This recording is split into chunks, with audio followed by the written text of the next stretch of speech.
안녕하세요 여러분, 나이타입니다. 이번 영상은 일본에서는 문신한 사람에 대해서 어떻게 생각하는지에 대한 내용을 말씀드려보고자 합니다. 제가 한국에 살았을 때에는 시내에 나가면 타투를 한 사람들을 아주 쉽게 볼 수 있었는데요, 일본에서는 타투를 한 사람을 찾기가 아주 어렵습니다. 제가 중고등학생이던 시절을 생각해보면 문신을 하면 학교에서 큰 문제가 되었기에 성인이 되고 나서 문신을 하는 것이 유행이었는데요, 제가 치안이 비교적 좋지 않은 동네에서 살아서 그랬는지 손목이나 목에 조그만 패션 타투를 새기는 사람들보다는 반팔을 입으면 보일랑말랑하는 어깨와 팔 사이에 이레즈미 문신을 새긴 사람들이 많았다고 생각합니다. 제 친한 친구들 중에는 문신을 한 친구가 없었는데요, 다들 운동선수를 준비했었기에 그랬었던 것 같습니다. 가끔 친구의 친구 중에 문신을 한 친구를 만나면 문신을 한 이유에 대해서 궁금해서 직접 물어보았었는데요, 이 친구들의 대부분의 대답은 멋지잖아 라고 말하거나 평생 갈 친구들이랑 우정의 증표로 다 같이 맞췄다든지 남들에게 우습게 보이고 싶지 않아서 라는 식의 대답이 돌아왔는데요, 저는 운 좋게도 이런 친구들의 철없음이 피부에 와닿아서 문신과 귀를 뚫는 것은 절대 하지 말아야 한다고 생각했었던 것 같습니다. 여러분들은 문신을 한 사람이 주변에 있다면 어떻게 생각하시나요? 문신이 없는 사람보다는 어느 정도 거리낌이 있으시죠? 자, 그럼 지금부터 일본에서는 문신에 대해서 어떻게 생각하는지에 대해서 알아보도록 하겠습니다.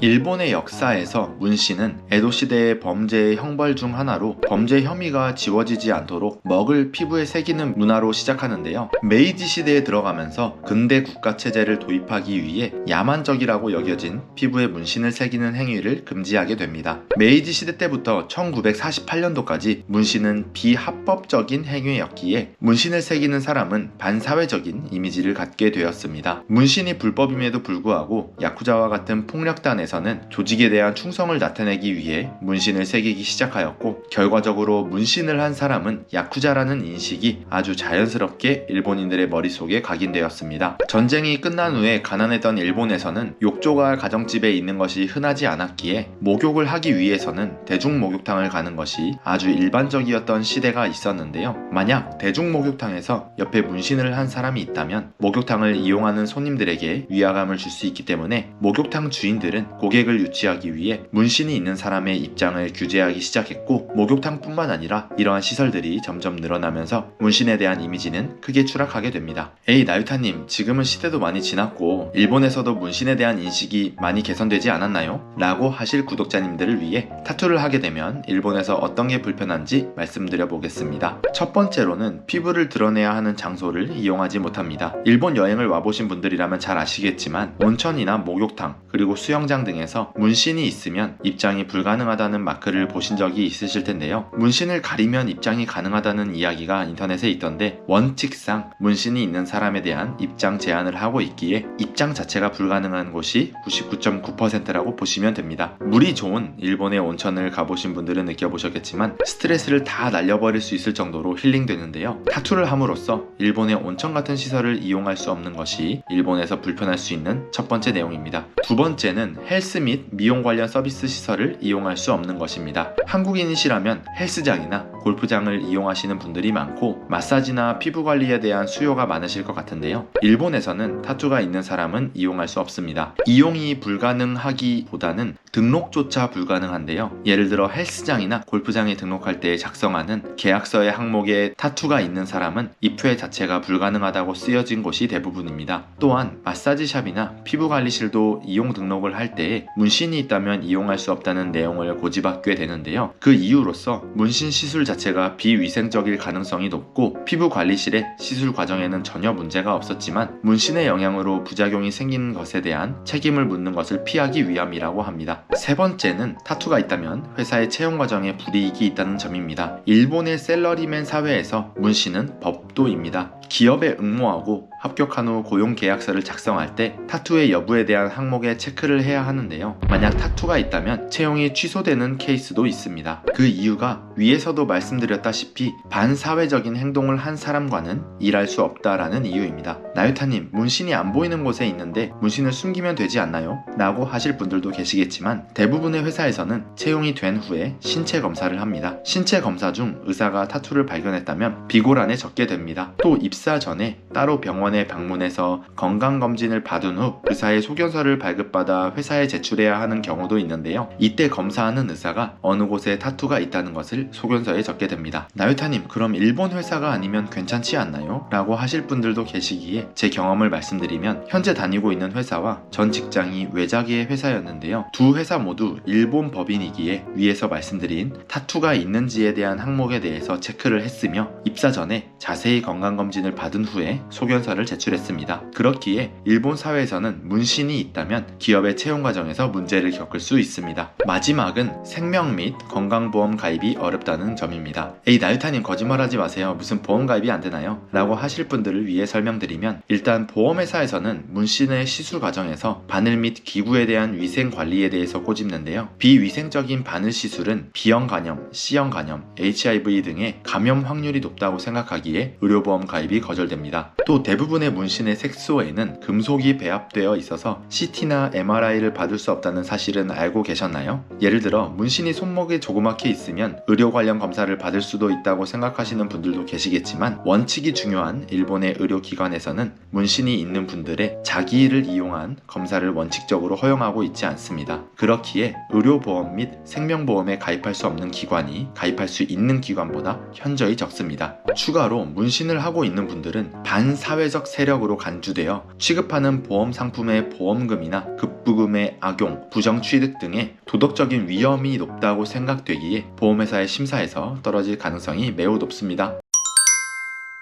이번 영상은 일본의 문신의 역사와 사회적인 인식 및 불편한 점에 대해서 알아보았는데요. 실제로 일본에서 문신이 있다면 정말 생활하기 어렵습니다. 한인타운이 아니라면 아르바이트조차 뽑히기 어렵고, 채용 관련해서는 사실상 회사 측과 협의를 해야 합니다. 제 채널은 남성 구독자님들이 많기에 추가로 말씀드리면, 문신이 있는 남자는 일본 여자에게 인식이 매우 좋지 않은데요. 그 이유로서는 미래를 생각해서 남편이 될 사람, 그리고 아이의 아빠가 될 사람이 문신이 있다는 것이 문신에 호의적이지 않은 일본 사회에서 통용되기 어렵기 때문인데요. 가족과의 시간을 보낼 때 문신이 있기 때문에 매번 남들과는 다른 일상을 보내야 하는 것에 대해서 일본 여자들은 미래를 생각하는 상대방이 문신이 있다는 것에 대해서 아주 많이 고민하는 것으로 보이더라고요. 그렇기에 만약 제 채널을 보고 계신 학생 여러분들이나 일본에 오려고 생각하시고 계신 성인분들이라면 문신에 대해서 조금은 진지하게 생각해 주셨으면 좋겠습니다. 이번 영상은 여기까지입니다. 제 영상을 보고 느끼신 여러분들의 의견을 댓글로 남겨주시면 대단히 감사하겠습니다. 제 영상이 마음에 드셨다면 구독과